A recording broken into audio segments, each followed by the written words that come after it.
Hi there guys, welcome to another episode. I've got another box and it's from my friends at gdsbutiken.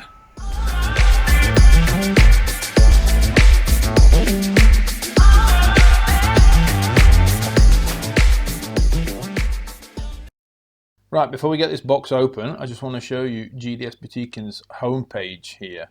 As you can see, there's loads of stuff they've got in stock for doing all sorts of DIY projects. So we've got the plating kits there, we've got aluminium metal forming kits, they do paint stripper, powder coating, vacuum forming, concrete forming, 3D printers, all sorts of stuff, chemicals, you name it, they've got it pretty much in stock. What I want to start looking at is the powder coating stuff, which is what we're going to start using. So there you can see the gun, they sell the ovens, they've got all sorts of different kinds of tapes, and they've also got a massive selection of colours that you can choose. There's lots of candy colours, there's these old antique type colours, some chrome, there is clear coats, there's lots of different colours anyway. So there's a wide variety to choose from there. Some of the other stuff they've got is the plating kit, which you can see in one of my other videos. They do an anodizing kit there for aluminium.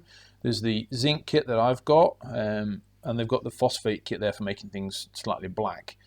They also do a wide variety of extra parts for your kits, fluids and bottles and different colours, all sorts of things. And then this here is the large packet that I've got, which contains the 3 large bottles, the power supply and everything you need really to get going with the zinc kit and to start zinking your own projects. One thing I do like with this page is that they've got a section here where they've got Christmas pictures. So if you do something, you can send it to them and they'll put it up there for you. They've also got helpful tips and advice, how you do the anodizing, things like that. Up here at the top, we've got some films. So they've already got their own YouTube channel, and you can go in and have a look at some of the projects that they do already on their homepage. So it's a really, really good page.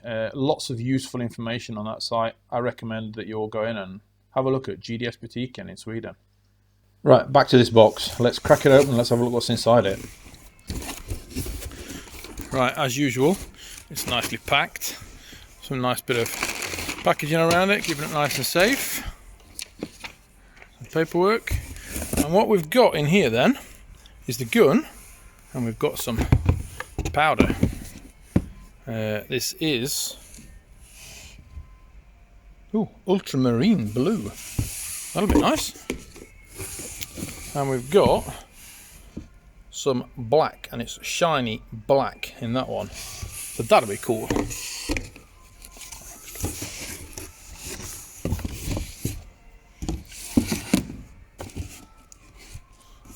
Get that out of the way. Right, first thing we've got here then is a nice big shiny red box, and this is the powder coating gun. Right, so what we've got in here then is the actual gun. Now I've never done powder coating before, but I'm quite looking forward to this. So we've got the gun here. It's not too heavy. It feels a bit like a normal paint gun, slightly longer at the front here, and it's got the regulator at the back, which feels a bit more weighty than a normal gun. So, but actually, it's not a bad balance in the gun. So I think that's going to be quite nice to use, to be honest. We've got a funnel on top there where the powder coats to it. We've got a cable on that end, which is what connects to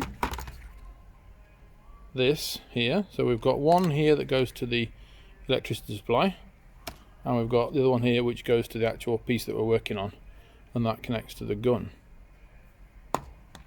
We've got a little funnel then for filling the powder up, and we've got 2 different tubs, so they fit obviously on the top of the gun there. It's a nice little kit. I do like that. My first impressions of this are really, really nice. It fits really nice in the kit. It's a beautiful looking thing actually. Nice little box. It's got a good set of instructions on the front. It is actually the English manual. Oh, thank God for that. Right, before we powder coat anything, I want to tell you the difference between the two different types of guns. This type that I've got is called a tri-bow. I'll put the name here, you can read it yourself. But the difference with this gun is it's only got one cable. So the powder that comes out of here goes along this Teflon tube. I'll show it to you.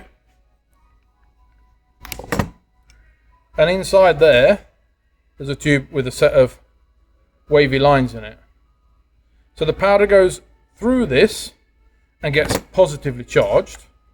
The metal that you're working on is connected to the clamp, and the clamp is connected to the earth, and the other end of this is connected to the gun. So the gun and the metal is all negatively charged. The powder coming out of here as it goes along the Teflon tube gets positively charged, and the metal is negatively charged, and that means they stick together.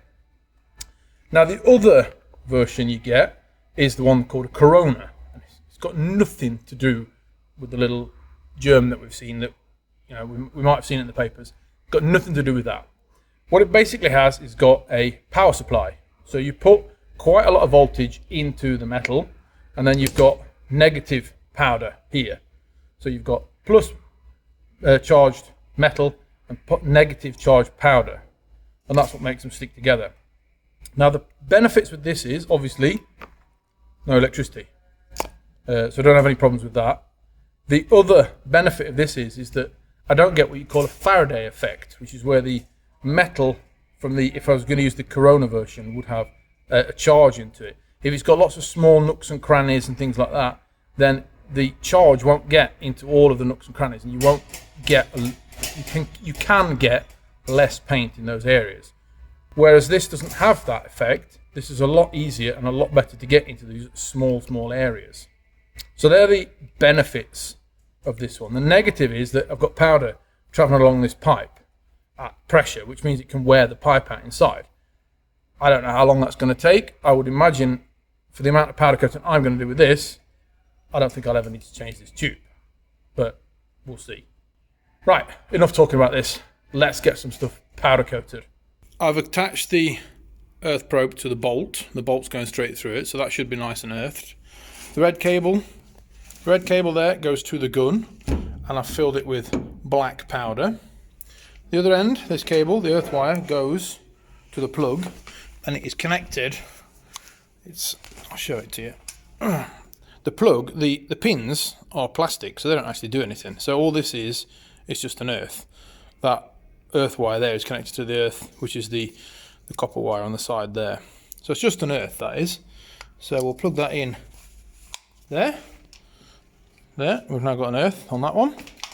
And basically all I have to do now is plug the air to there, make sure that this is all the way turned down to 0.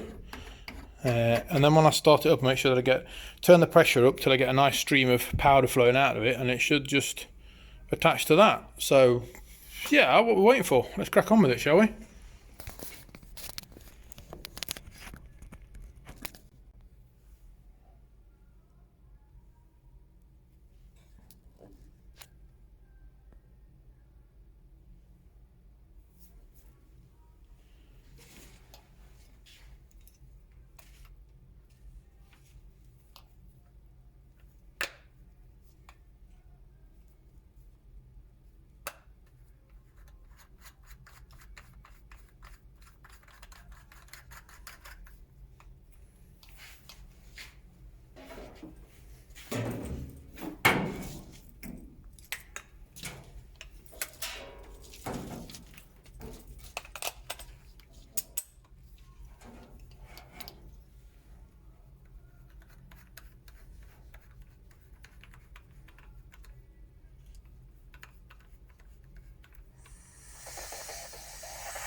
That flows on there really, really nicely.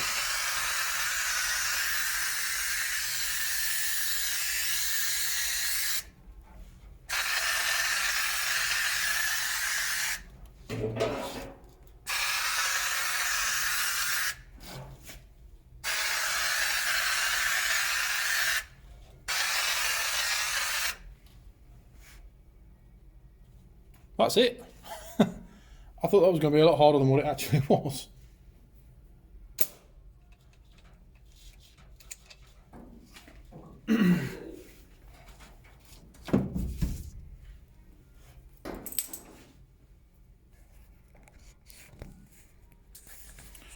Right, as you can see, hopefully it's a bit dusty in the air, so the quality of the picture now will be a bit bad, but it is, it's picking up a lot of the dust there. Right, that is all covered now in a nice coat of black, so hopefully the oven is now up to temperature and I can go and put this in the oven. So I'm just going to go and check that the oven's up to temperature.